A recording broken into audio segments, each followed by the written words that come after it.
418 and 3/4 pounds on the bar. Oh, a wiggle of the hips. Now, come on, Naim.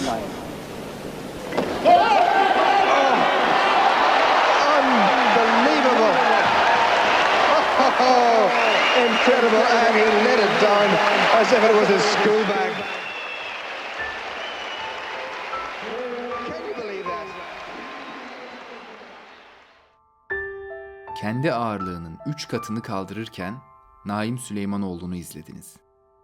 2 gün önce kaybettiğimiz Naim Süleymanoğlu, dünyanın her yerinde cep herkülü, dünyayı kaldıran adam ve Türk süpermeni olarak tanınıyordu. Bu isimlerin hiçbirisini Naim önermemişti. Zaten kendinden bahsetmeyi hiç sevmezdi. Tam 46 kez dünya rekoru kıran Naim, bu isimleri kazanmıştı. Cep herkülü.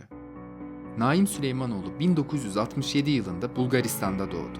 Bulgar hükümetinin asimilasyon politikaları doğrultusunda tüm Türklerin soyadı gibi Naim'in de soyadı asimile edilmişti. Haltere daha çocukken başlayan Naim Süleymanov, ilk uluslararası madalyalarını daha 15 yaşındayken kazandı.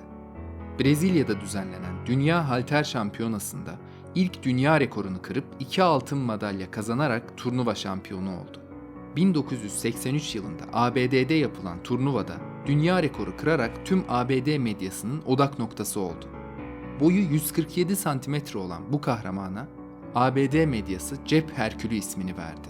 Bu isim o kadar popüler hale geldi ki Naim Süleymanoğlu artık dünya çapında Cep Herkülü olarak tanınmaya başladı. Dünyayı kaldıran adam. Naim Süleymanoğlu 1983-86 yılları arasında gençler kategorisinde 13, büyükler kategorisinde 50 rekor, yani toplam 63 rekor kırarak halter tarihinin en büyük sayfalarını yazıyordu. 1984 yılında kendi ağırlığının 3 katını kaldırarak tarihi rekora imza attı. 1984, 85 ve 86 yıllarında 3 kez ard arda yılın sporcusu seçilen Naim'in ikinci lakabı da belli oldu. Naim'in isminden dünyayı kaldıran adam olarak bahsedilmeye başlamıştı. Türk süpermeni. 80'lerde Bulgaristan'da yaşayan Türklere yapılan baskılar artık dayanılmaz noktaya gelmişti. Dönemin başkanı Todor Zhivkov asimilasyon politikasının şiddetini arttırmıştı. Bulgar hükümeti ismiyle Bulgaristan'ı dünyaya tanıtan sporcuyu bile Türk kimliğiyle kabullenememişti.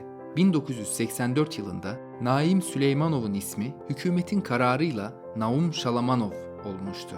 Naim'in artık bu baskılara tahammülü kalmamıştı. Dönüm noktası ise 1986 yılında Avustralya'da yapılan Dünya Halter Şampiyonası oldu. Naim kaldığı otelde görüştüğü Türk yetkililerin yardımıyla Avustralya'da bulunan Türk Büyükelçiliğine sığındı. Daha sonra dönemin Türkiye Cumhurbaşkanı Turgut Özal'ın özel müdahalesiyle Türkiye'ye geldi. Bu basit bir iltica değildi. Naim Süleymanoğlu yıllar sonra özgürlüğüne, bayrağına, ismine, soyadına kavuşmuştu.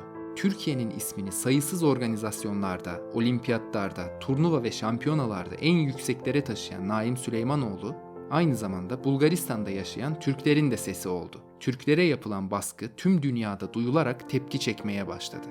Aynı zamanda Türkiye'de halterin popülerleşmesini sağlayan Naim Süleymanoğlu'ndan medyada bu sefer de Türk süpermeni olarak söz edilmeye başladı.